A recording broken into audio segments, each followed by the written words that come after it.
Welcome back. We had started off with a chapter working of institutions, right? And working of institutions के अंदर हम लोगों ने पढ़ा था what is the meaning of institutions.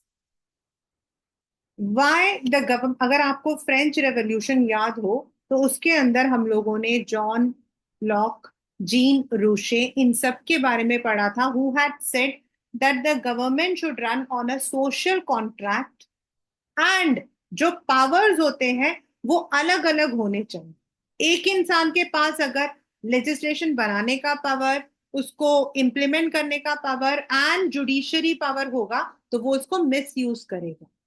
Like it happens in monarchy. Monarchy में ऐसा ही होता है।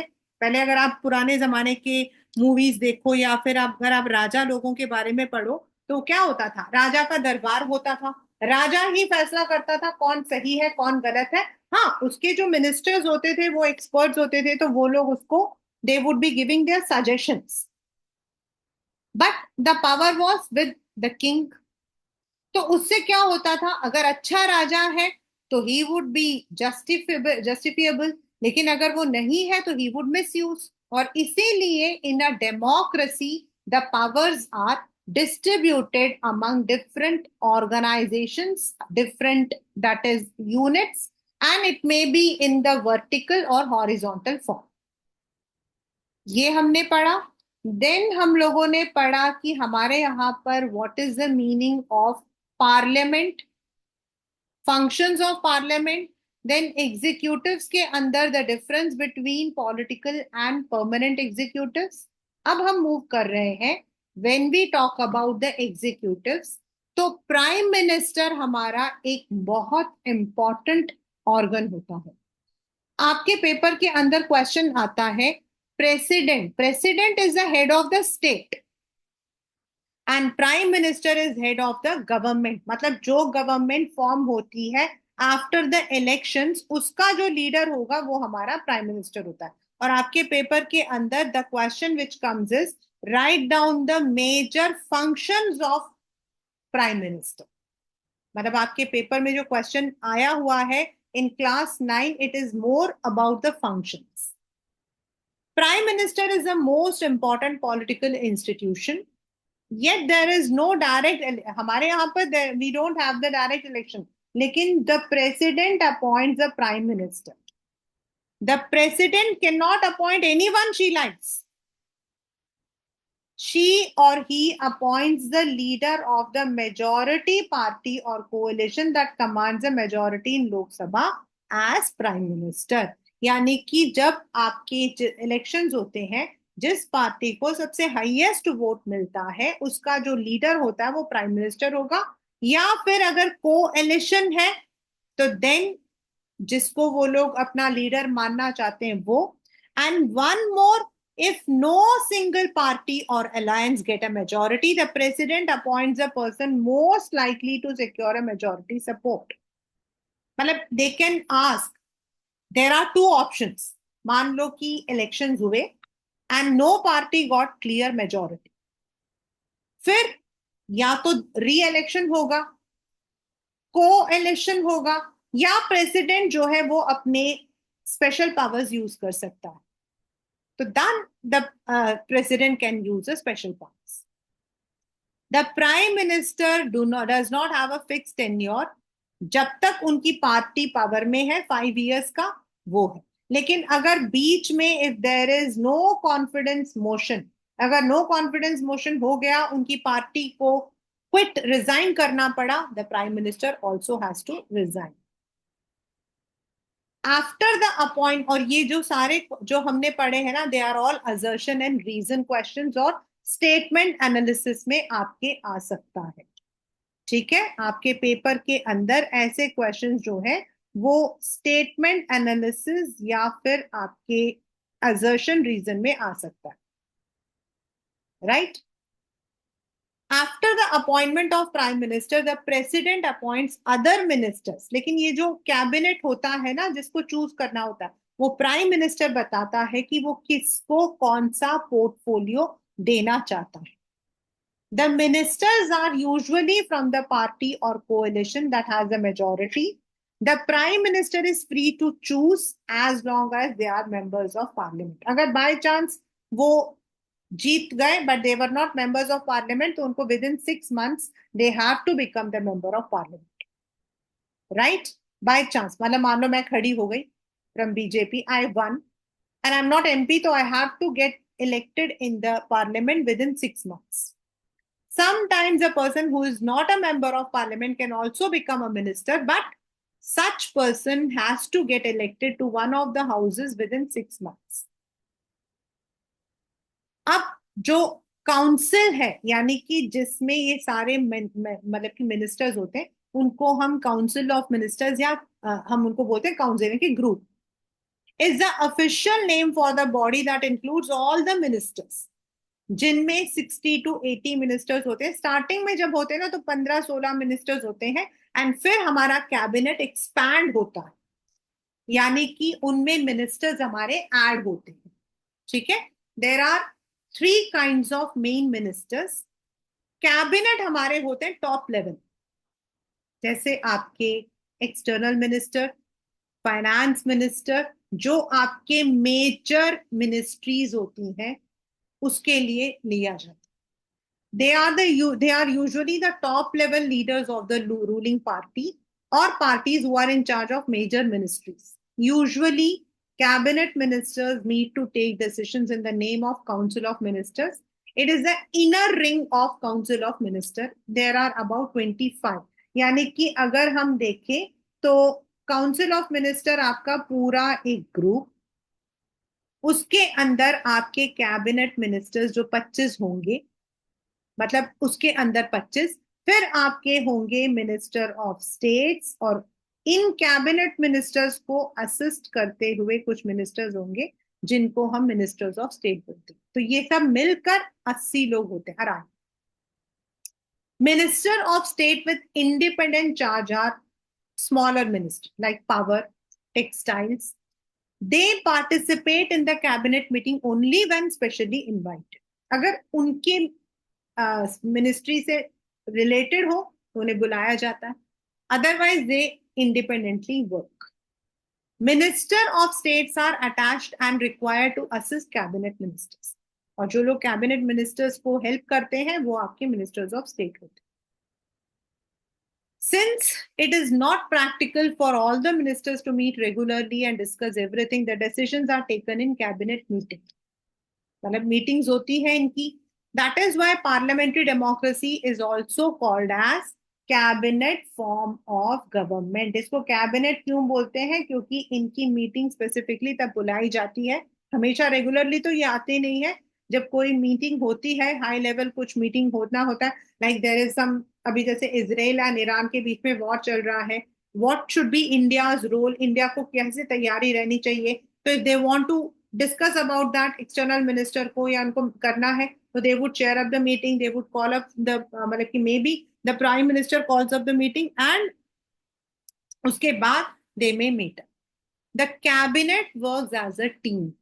The ministers have different views and opinion, but everyone has to own up to every decision of cabinet.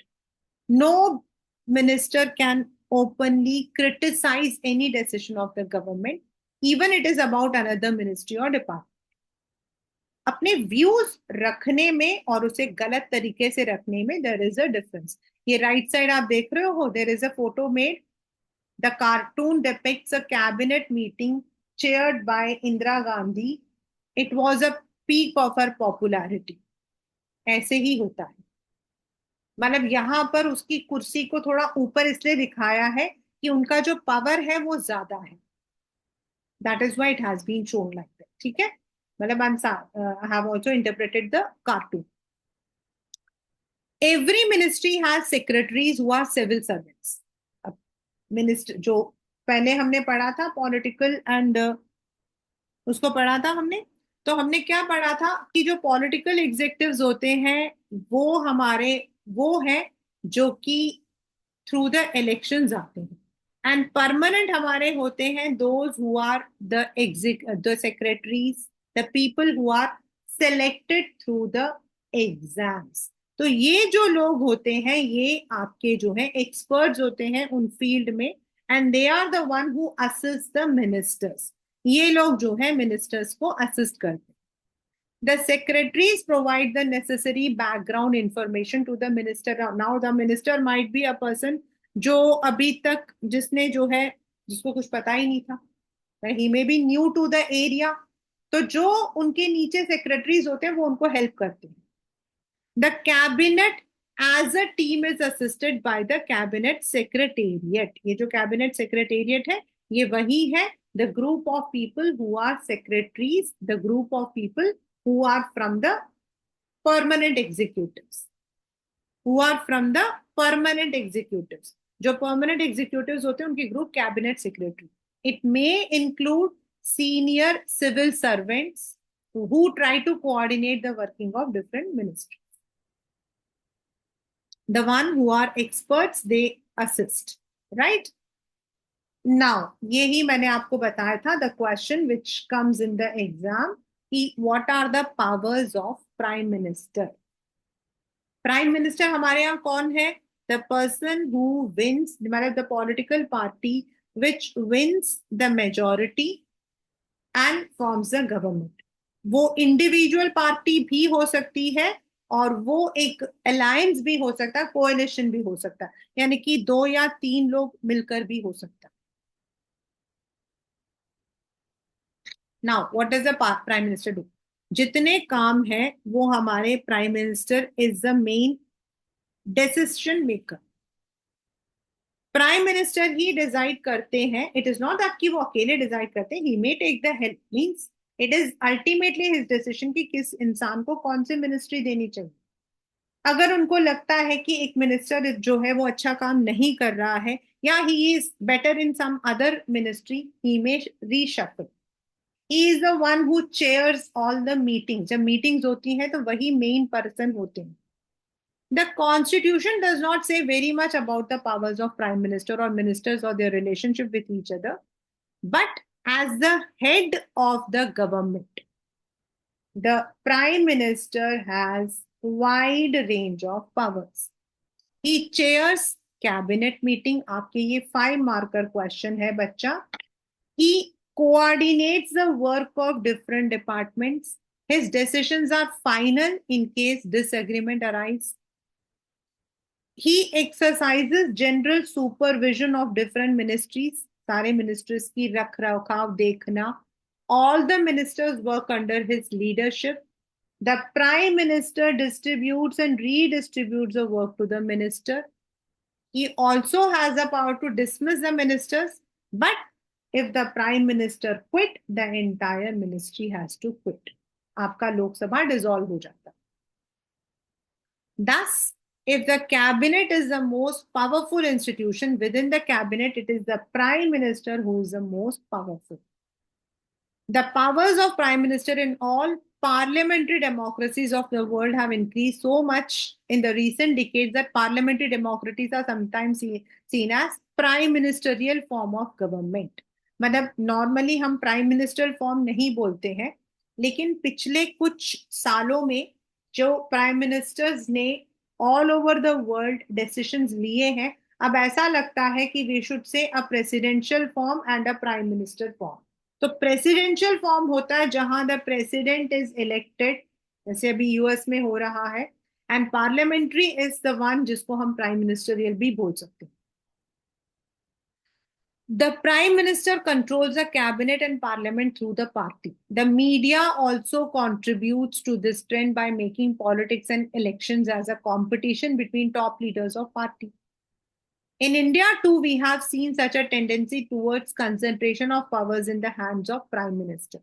हमारे यहाँ पर भी कई प्राइम मिनिस्टर्स ऐसे रहे हैं जो कि बहुत स्ट्रांग रहे हैं। आपसे पहले मैं क्लास 10th को जो अब आपको पढ़ाने वाली हूँ इसी का एग्जाम्पल मैं उनको बता रही थी।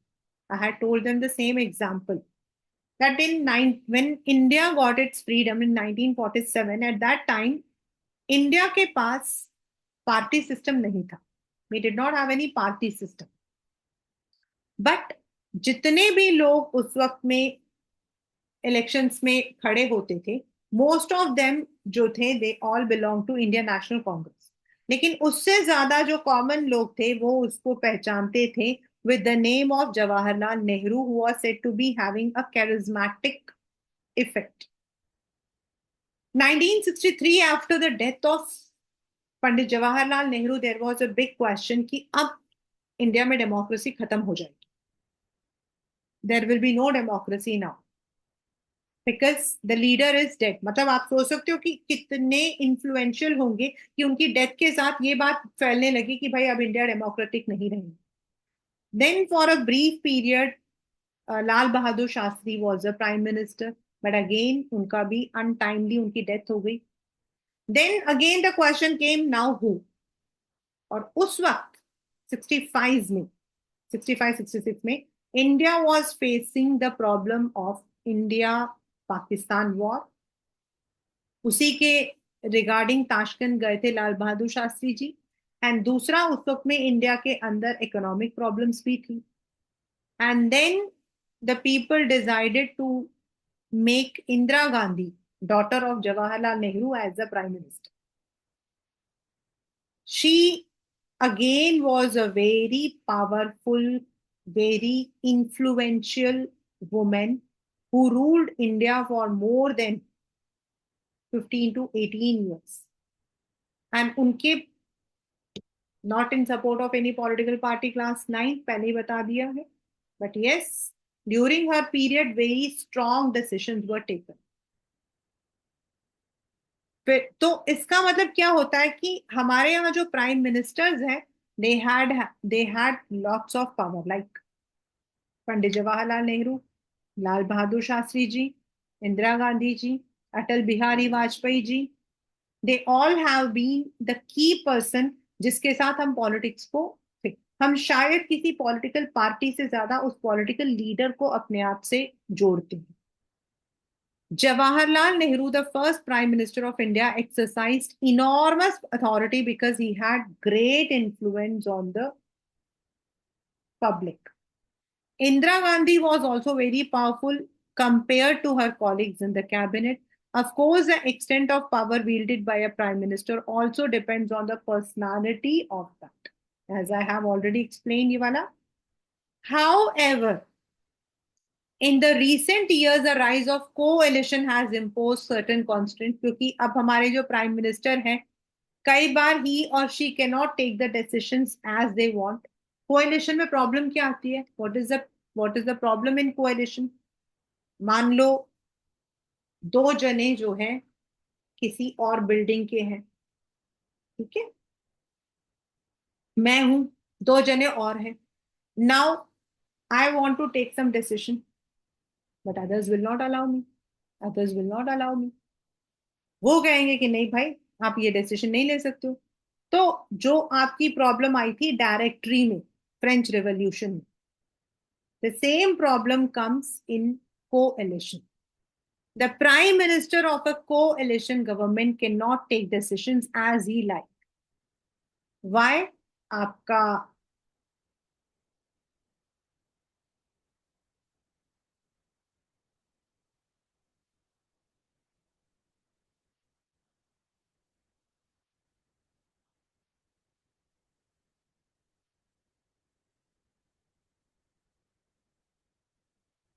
ये आपका assertion, ये आपका reason, because he has to accommodate different groups and factions in his party. सबको उनको अकोमोडेट करना पड़ता है। He also has to heed to the views and position of coalition partners and other parties who support. Otherwise वो कहेंगे कि हम आपको सपोर्ट नहीं करेंगे, और हो सकता है कि गवर्नमेंट जो है वो फॉर्म ना हो, या द गवर्नमेंट इज जो रनिंग गवर्नमेंट है इट हैज टू रिजाइन। इसीलिए the prime minister will may not be able to take all the decisions जैसे वो नॉर्मली ले सकते हैं, राइट? अब हम जाते हैं टूवर्ड्स द प्रेसिडेंट। प्रेसिडेंट के अंदर अभी तक एक आध बार क्वेश्चन आया है, what are the powers. In my return note, जो मेरा रिटर्न नोट है जो मैंने हाथ से लिखा, उसके अंदर मैंने प्रेसिडेंट के स्पेशल पावर्स को अलग करके लिखा है। Normally it is not given in the book, but I मैंने सेपरेट कर दिया है from the book. That is because in your schools वो question ऐसे ही आता है. The question comes in, what is the executive power of president, what is the financial power of president करके आता है, and what are the discretionary powers of president. While the prime minister is the head of government, the president is the head of state. She or he is called as a first citizen of India. In our political system, the head of the state exercise only nominal powers. Nominal मतलब सिर्फ कुछ powers. They cannot take the decisions. They can assist in the decisions. The president of India is like Queen of Britain. अब तो queen नहीं है, अब तो king है भाई. Charles, are to a large extent ceremonial. What is the meaning of this? Do you know? Means only at special places their supervision is required. Only at special areas their supervision is required, their guidance is required.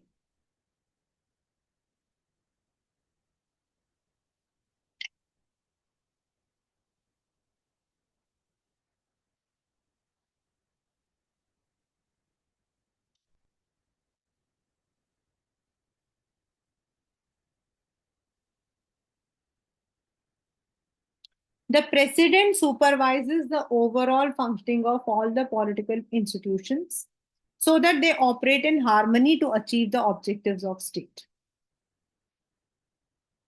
The president is not elected directly by the people. They are elected through the electoral college. उनको किससे करते हैं हम? Electoral college. और ये जो electoral college है इसके members कौन होते हैं?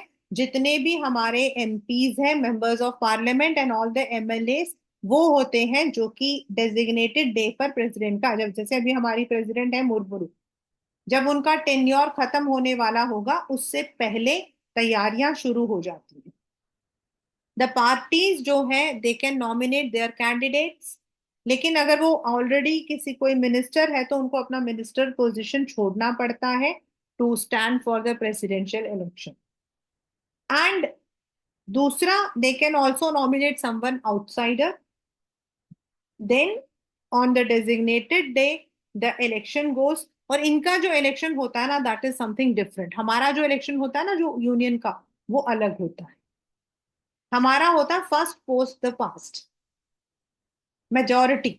और इनका होता है जो आपके निकलते जाते हैं, जिनको सबसे कम वोट मिलता है उनको फिल्टर कर दिया जाता है, उनके वोट्स जिन जो सेकंड लार्जेस्ट हैं उनमें ऐड हो जाता है. एंड दस जिस इंसान को हाईएस्ट वोट मिलता है that person becomes a president, right. And they are elected through the electoral college. A candidate standing for president's post has to get majority to win the election. This ensures the president can be seen to represent the entire nation. At the same time, the president can never claim the kind of direct popular mandate that a prime minister can. मतलब prime minister को तो हम लोग elect करते हैं, मतलब हम prime minister को नहीं करते हैं, हम उस पार्टी को करते हैं जिसका लीडर हमारा प्राइम मिनिस्टर बन जाता है. लेकिन प्रेसिडेंट को हम में से कोई नहीं जानता कि कौन प्रेसिडेंट बनेगा. हम सिर्फ ये जानते हैं कि these people have been nominated. हम इसमें डायरेक्ट इन्वॉल्वमेंट नहीं रखते. This ensures she remains only a nominal executive.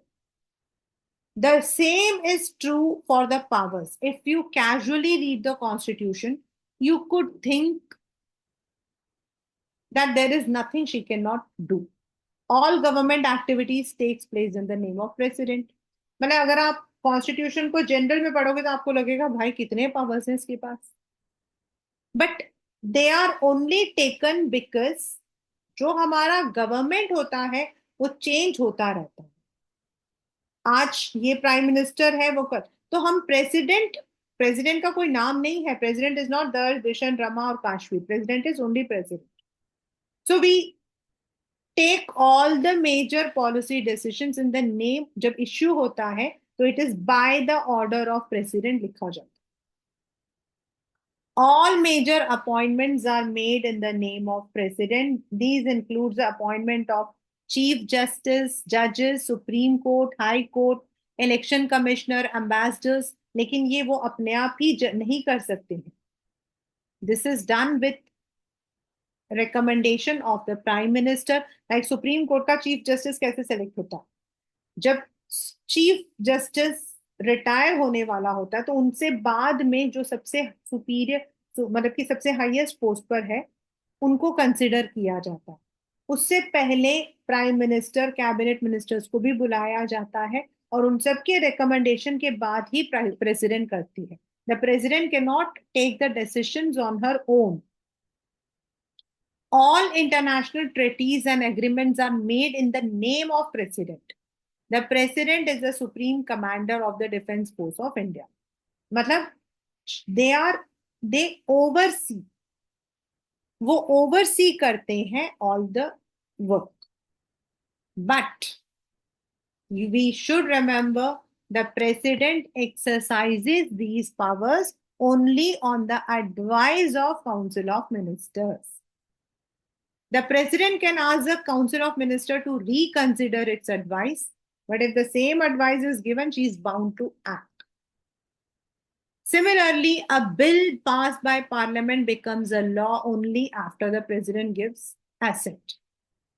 If the president wants, she can delay this for some time and send the bill back to parliament. But if the parliament passes the bill again, she has to sign it. इसमें एक उनके लिए एक आता है जिसको हम बोलते हैं, प्रेसिडेंट का एक स्पेशल पावर होता है, उसको हम कहते हैं पॉकेट वीटो. उसको हम क्या कहते हैं? Pocket veto. What is pocket veto? Have you heard? इसमें लिखा है if the president wants she can delay this for some time. तो ये जो कॉन्स्टिट्यूशन है ना, उसमें ये नहीं लिखा हुआ कि वो कितने टाइम तक डिले कर सकती है. मतलब यहाँ पर it is she is not कि हमारे यहाँ president is women. The she is use for president as a female allegory. वो ही भी हो सकता है.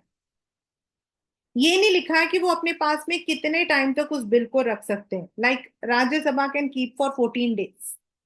राज्यसभा 14 days रख सकता है, लेकिन प्रेसिडेंट के लिए देयर इज नो मेंशन. तो हमारे यहाँ ऐसे कई बार हुआ है इन इंडिया कि प्रेसिडेंट के पास बिल गया, प्रेसिडेंट ने अपने पास रखा, उसने साइन नहीं किया, इतने में गवर्नमेंट चेंज हो गई और वो बिल बिल ही रह गया. And that is called as pocket veto.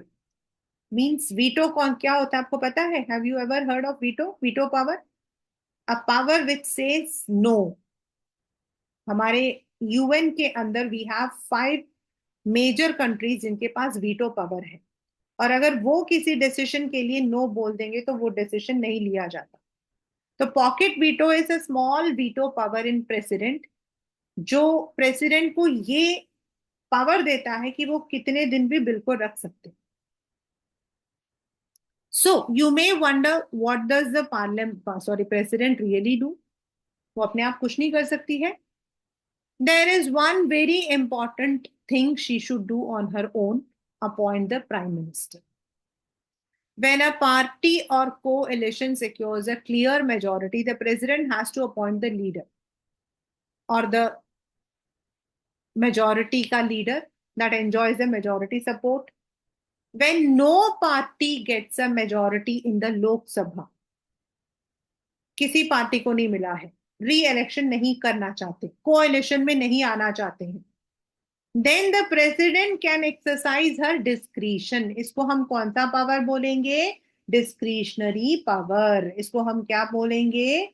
Discretionary power.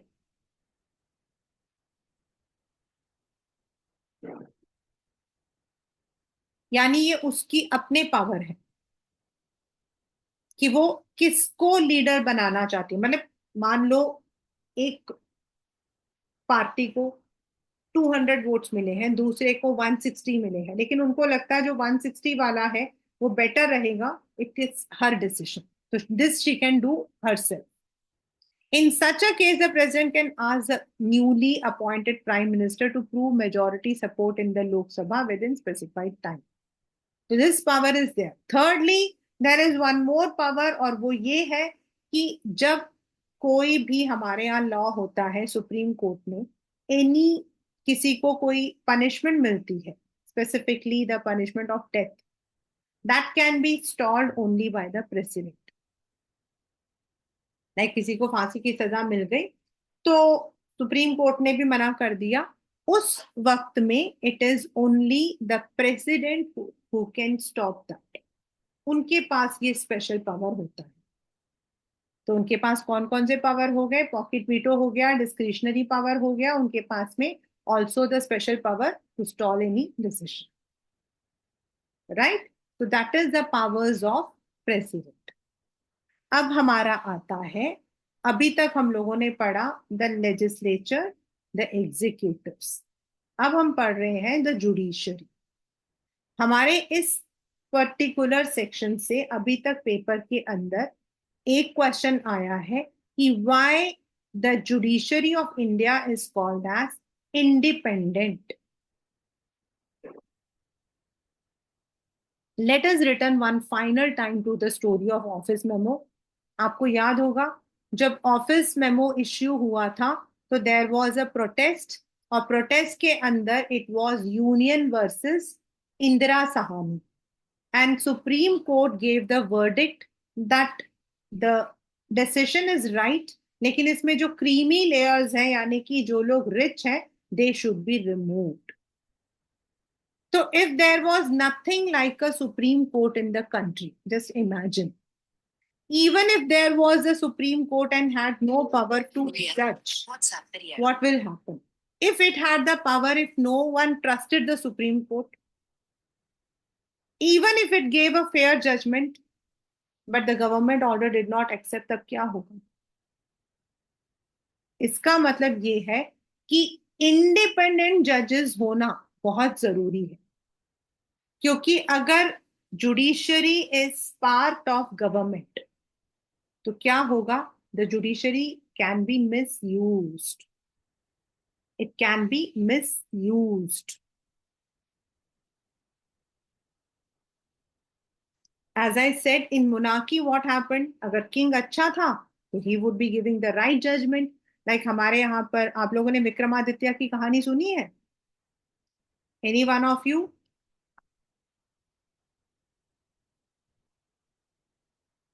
Anyone?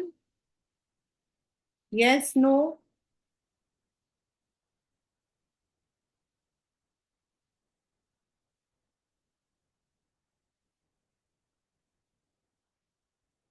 Yes, no? No, ma'am. No ma'am. Okay, good. आपने सुनी होगी, it might not be in your mind right now. ऐसा हो नहीं सकता, क्योंकि हमारे सिक्स में, सेवेंथ में, एट्थ में, नाइन्थ में तो नहीं है, सिक्स सेवेंथ एट में these are there in the stories are there in the book. Vikramaditya was said to be one of the most justified king in India. और उनके पास कहा जाता था कि he used to sit on a specific throne, और वो throne अभी कहा जाता है कि it is there somewhere in Ujjain.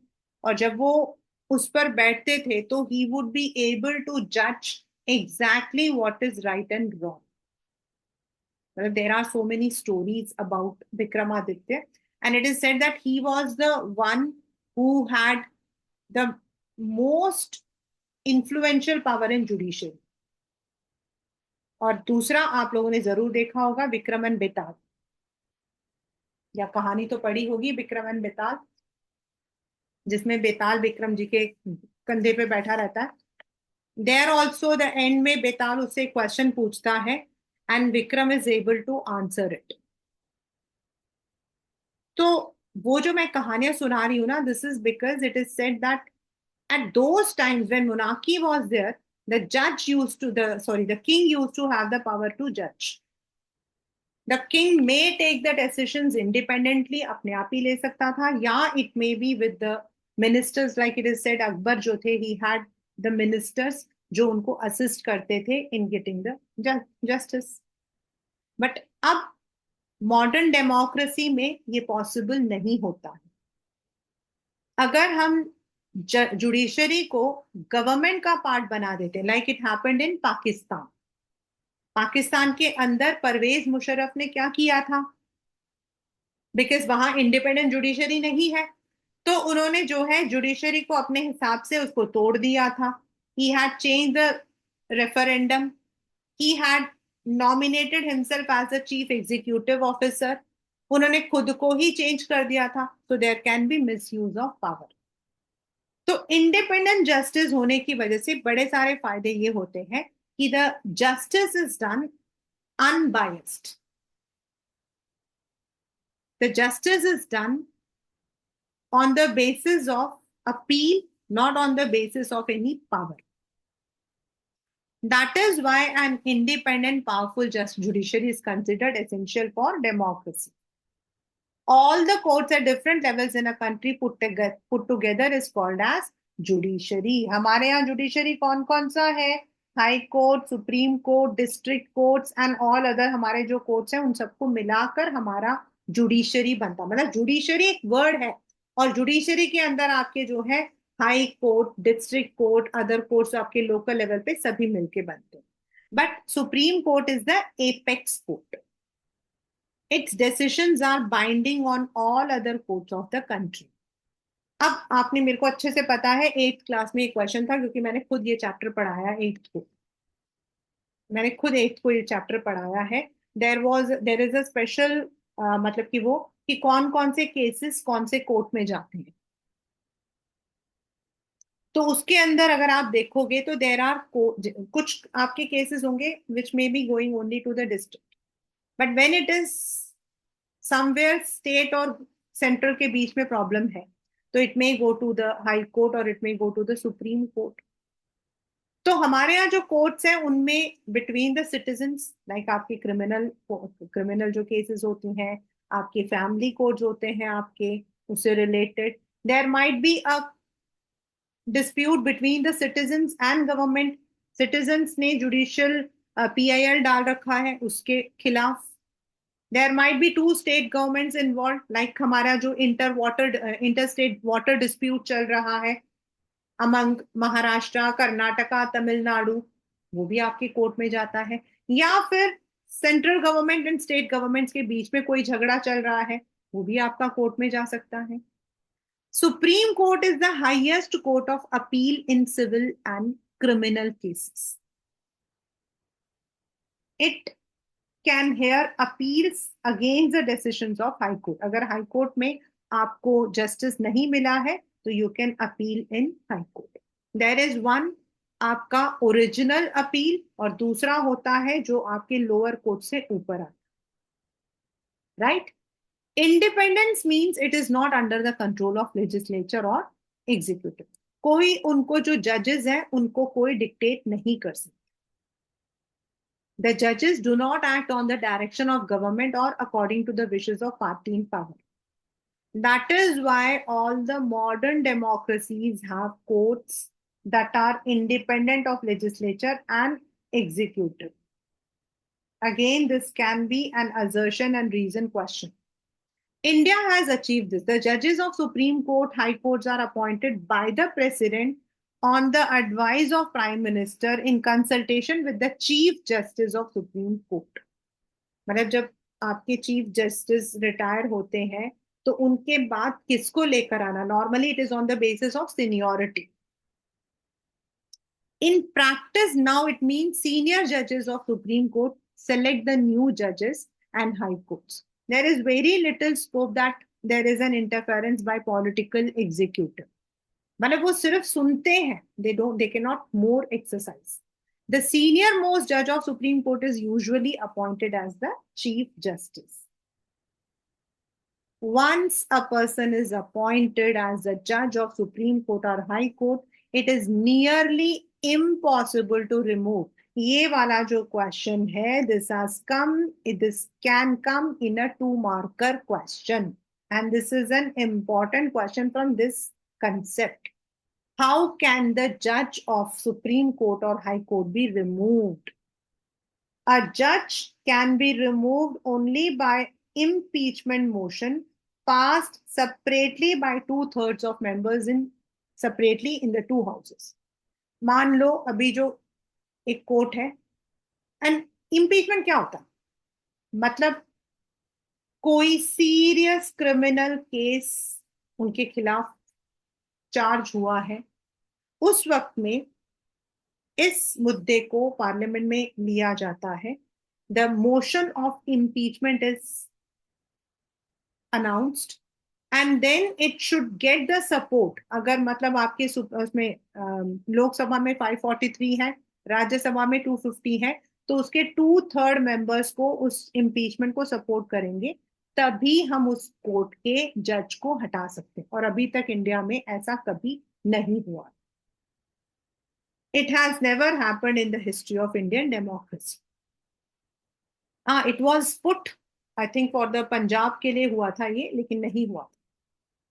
The judiciary is also one of the most powerful in the world. The Supreme Court and High Courts have the power to interpret. बच्चा ये question कई बार आता है उसमें, तो ट्रू एंड फॉल्स में पहले आता था, but now true and false is not part of your curriculum. तो इसका मतलब ये होता है कि जो कॉन्स्टिट्यूशन है, why they can interpret, first of all they are judiciary. दूसरा, कॉन्स्टिट्यूशन आपका लीगल फ्रेमवर्क है, तो they are the protectors of the constitution. They can declare invalid any law of legislature or action of executive, whether at the union or central government, state government, if they find it is against the constitution. और उसके लिए they can to take different steps. For example, वो किसी भी union government ने कोई law पास किया है, तो वो कह सकते हैं कि उसके पेपर्स हमें दो, और वो उसको लीगल फॉर्म में कॉन्स्टिट्यूशनल लीगैलिटी को चेक कर सकते हैं. और अगर उनको लगता है वो कॉन्स्टिट्यूशन के अगेंस्ट है, तो वो उसको इनवैलिड बोल सकते हैं. या फिर हम में से कोई पीआईएल डालता है, तो then also they can take up the case and they can try to find whether जो लोगों ने पीआईएल डाला है, क्या ये मतलब कि गवर्नमेंट के खिलाफ, whether the law is right और not. Though, thus, they can determine the constitutional validity of any legislation or action of the executive. That is what is challenged before them. That is called as judicial review. यानी कि judicial जो है वो उसको review करता है, एक बार देखता है. The Supreme Court has also ruled that core or basic principles of constitution cannot be changed by the parliament. इसके पीछे there have been many incidents like Kesavananda Bharati case India के अंदर. There was also one more कि भाई जो आपका basic है, जो कॉन्स्टिट्यूशन हमें कोर प्रिंसिपल कहता है, हमारे फंडामेंटल राइट्स देता है, उसको आप चेंज नहीं कर सकते. और इस इश्यू के ऊपर there was a dispute between the union government and Supreme Court, and ultimately Supreme Court gave its verdict कि गवर्नमेंट जो है वो अपनी मर्जी से चेंजेस नहीं ला सकती. The powers and independence of Indian judiciary allow it to act as a guardian of fundamental rights. That is why हमारे यहाँ पर जो एक राइट है, जो अभी आप लोगों ने नहीं किया, सबने, two students have done this chapter, that is democratic rights. उसके अंदर right to constitutional remedies जो है, it is called as the heart and soul of rights, क्योंकि सुप्रीम कोर्ट उसको प्रोटेक्ट करता है. यानी अगर आपके फंडामेंटल राइट्स, जो आपके बेसिक राइट्स हैं, उनमें से किसी राइट को वॉयलेट करता है गवर्नमेंट का कोई लॉ, तो आप जो हो कोर्ट में अपील कर सकते हो. और हमारे जो राइट्स हैं वो प्रोटेक्ट हो, इसकी जिम्मेदारी कोर्ट के ऊपर है. We shall see in the next chapter, citizens have a right to approach the courts to seek remedy in case of any violation of their rights. यही मैंने अभी आपको जो बताया. In recent years, the courts have given several judgments and directives to protect public interest and human rights. What is public interest? उसको हम PIL कहते हैं. ये रहा.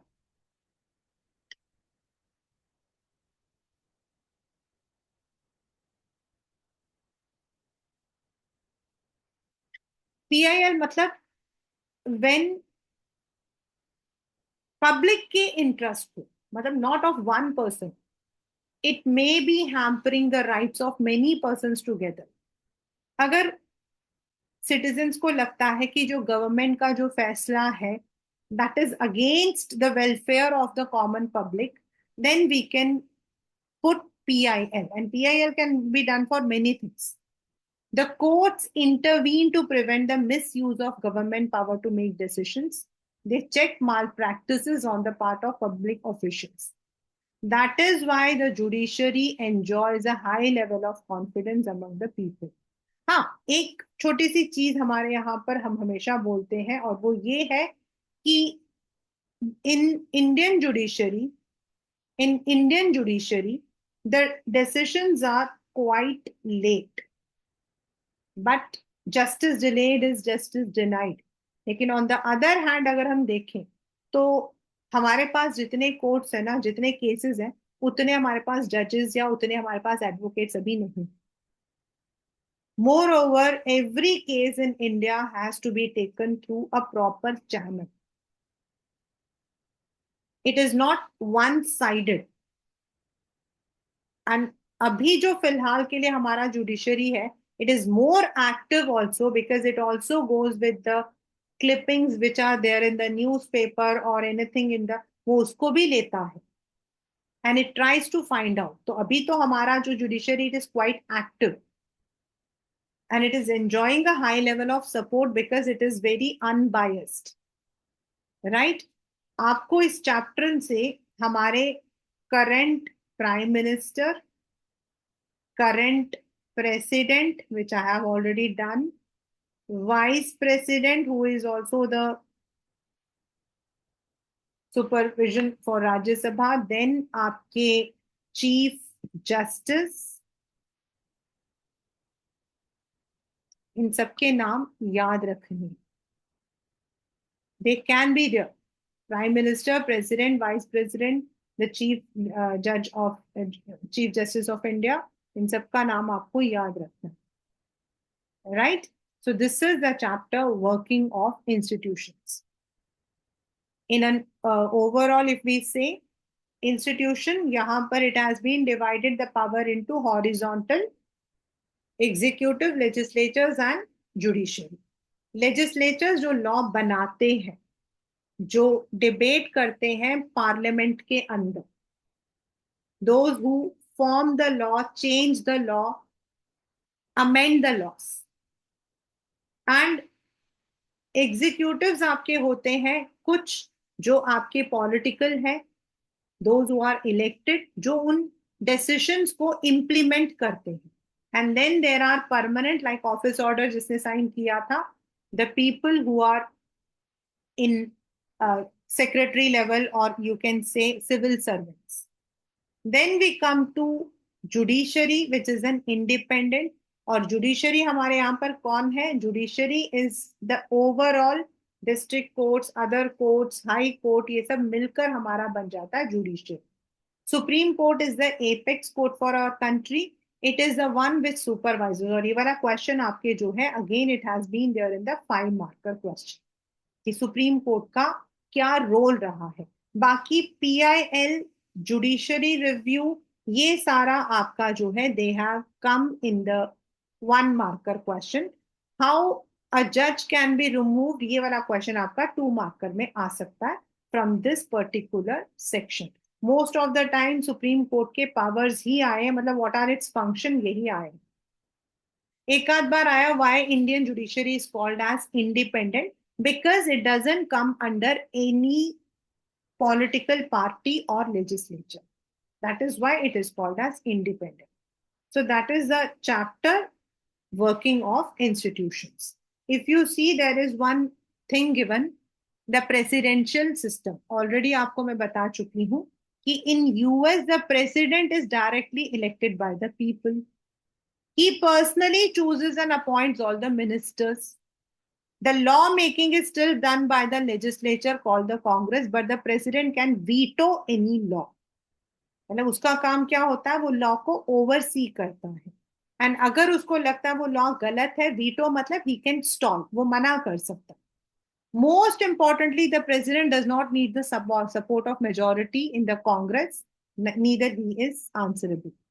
उसका जो 4 साल है जैसे वो कंप्लीट करता है, ही वुड बी, मतलब उसकी पार्टी से उसका कोई लेना देना नहीं है. Even if his party does not have a majority, तब भी वो बना रहता. This model is followed in most of the countries of Latin America, many of the ex-Soviet Union countries. Given the certainty president, the system is called presidential.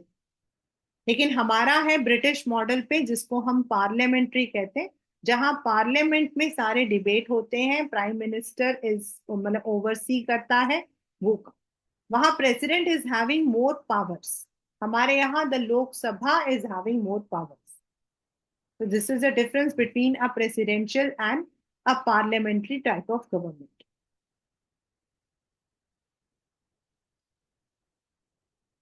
This cartoon you have seen, ये आपका cartoon है addition and subtraction. This is a cartoon जिसमें लिखा हुआ है that the ministerial aspirant waiting to get a berth in Nehru's cabinet.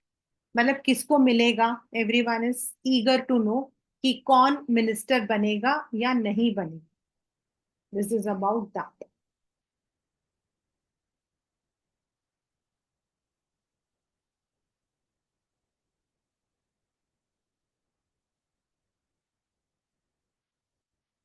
ये मैंने आपको बताया था, जो 27% जब कोटा वाला आया था, तो अमूल ने ये एडवर्टीजमेंट दिया था, because supreme court had said that the creamy layers should be exempted. Creamy मतलब दोज हु आर रिच, लेकिन यहाँ पे क्रीम को उन्होंने लिया था for the Amul cream. So these are some of the cartoons of this chapter, right? इसमें से you can expect this one, दोनों ये दो जो दो cartoons है, they have been there in the exams many a times, right?